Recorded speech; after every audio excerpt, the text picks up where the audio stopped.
Hello handheld gamers and welcome back to the channel. Today we're going to have a look at Cyberpunk 2077 now that version 1.6.1 has been released, which has FSR 2.1 enabled. We're going to look on the OneXPlayer initially and then we're going to have a look at the Steam Deck later on.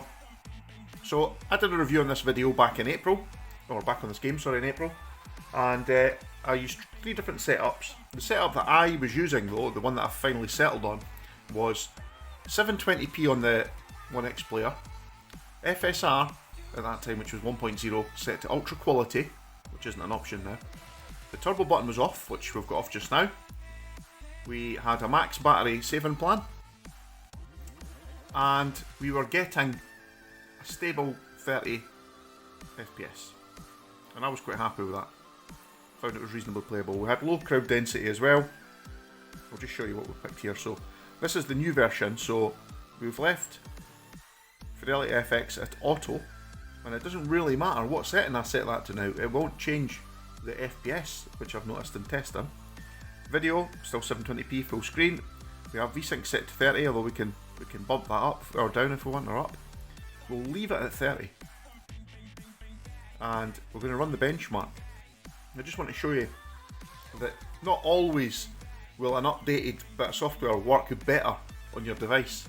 So I have seen a few people posting videos saying that the quality of FSR 2.1 is way better than FSR 1.0, and I absolutely agree with that. It absolutely is. It's lots better. In fact, in a lot of times it's difficult to distinguish if you're even using FSR.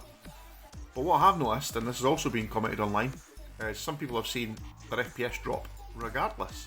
So what may have got 30 FPS with FSR 1.0 and looked a bit horrible will now not get 30 FPS but look much better with FSR 2.1. So that's the case I found here. So as we're going to see, we will probably struggle to maintain 30 FPS. It's doing 30 FPS now, which is brilliant.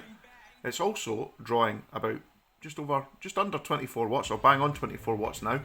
Now previously when I was testing this, we were only using about 15 watts. So there has been a big jump in power draw. So actually it's still able to do 30 FPS just now, which is actually quite impressive. Now this is with FSR set to auto.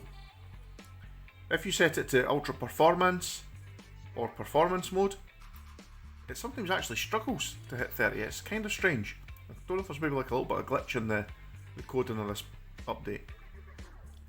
It will use a lot less power, however. So you see now that we're getting outside, the benchmark has dropped down a bit, under 20 watts, which is good. But the FPS is fluctuating a bit there. We saw 31 for a second and then down to 29. You notice the GPU and the CPU up here are really not doing a huge amount. That's temperature I'm looking at actually, that's not correct. What you'll see is the GPU is still working quite hard, but the CPU isn't. So our average FPS there was 30, our minimum was 12, and our max was 43. So what we'll do is just pop into the game just now, and I'll roam about a bit just so you can see how that actually translates in game. What I will say is, when you're driving about at night and you've got the reflections, the water reflections off the road surface, it looks brilliant. You really wouldn't know you were running FSR. However, when you're running about during the day, it's not quite as coherent. So we'll just go continue. Don't know where I am on the map, but we'll have a look. I will admit, I've played a bit more of Cyberpunk on the Steam Deck than I have on the OneXPlayer. Mostly because I just find that the larger range on the joysticks makes a bit of a difference, I think, when it comes to aiming. Certainly for me. Okay, so as we can see, we're in town here, a busy-ish bit, although you would think it was The Walking Dead, because there's like nobody here. Crowd density is set to low on it, it really is.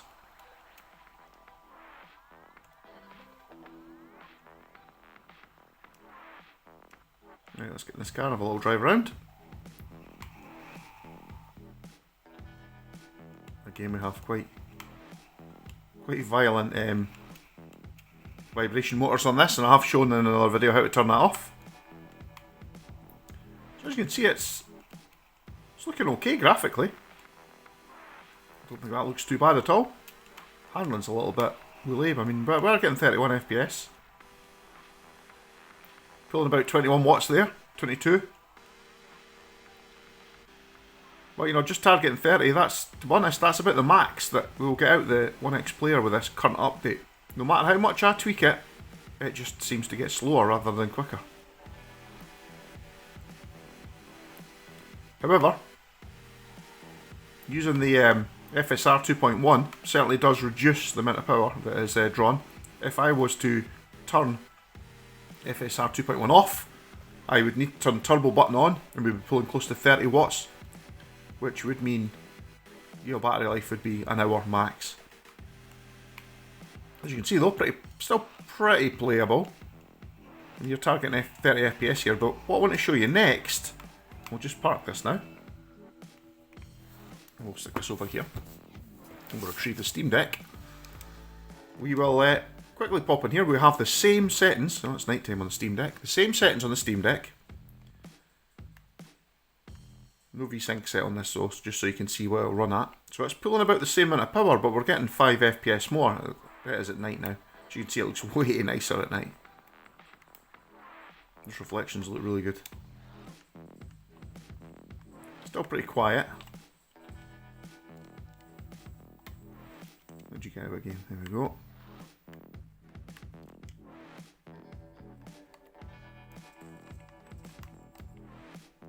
That's me getting in trouble. You can see there's not really all that smeariness used to get when you used FSR 1.0, so 2.1 is really nice. As you can see, my ability to shoot isn't the greatest, but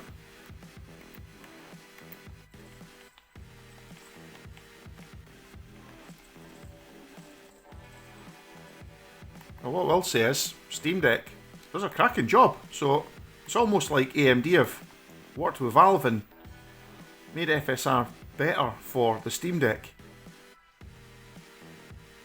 And then that's correspondingly made it less good for the OneXPlayer. What we can do is we can quickly have a look in here and we can change some settings.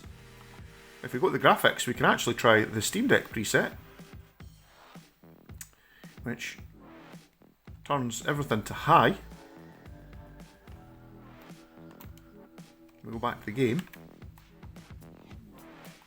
We do see a drop there, that's dropped down to 30 FPS. Well, it's relatively stable, occasionally drops down to 29. It's not going to go higher than 30 now, but you know, it still looks good. This is in the auto setting for FSR 2.1.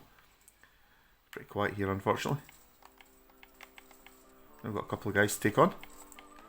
You're still only using about 18 watts, so actually, it's pretty playable, isn't it?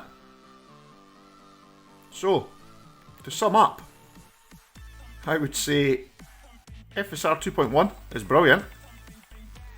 However, it doesn't do a good job on the OneXPlayer. It does a beautiful job on the Steam Deck though. You can target more than 30 FPS, or you can just make it look nice and target 30 FPS. Okay, it's a sort of game where you maybe want more FPS most of the time. It really isn't that bad.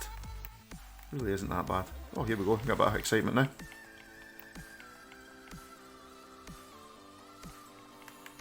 This is when you get to see me die. And at that point...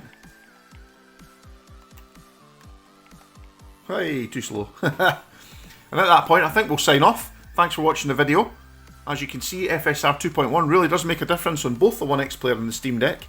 Unfortunately, it's not a positive difference on the OneXPlayer. It reduces the frame rate to the point where it's not so nice to play. But certainly on the Steam Deck, it makes a big difference. The game is much more playable, looks much nicer. I would recommend, if you haven't downloaded it already, download it for the Steam Deck. But if you want to play it on the OneXPlayer, I absolutely wouldn't bother, because it's going to make it run worse. So, thanks for watching. Catch you in the next video.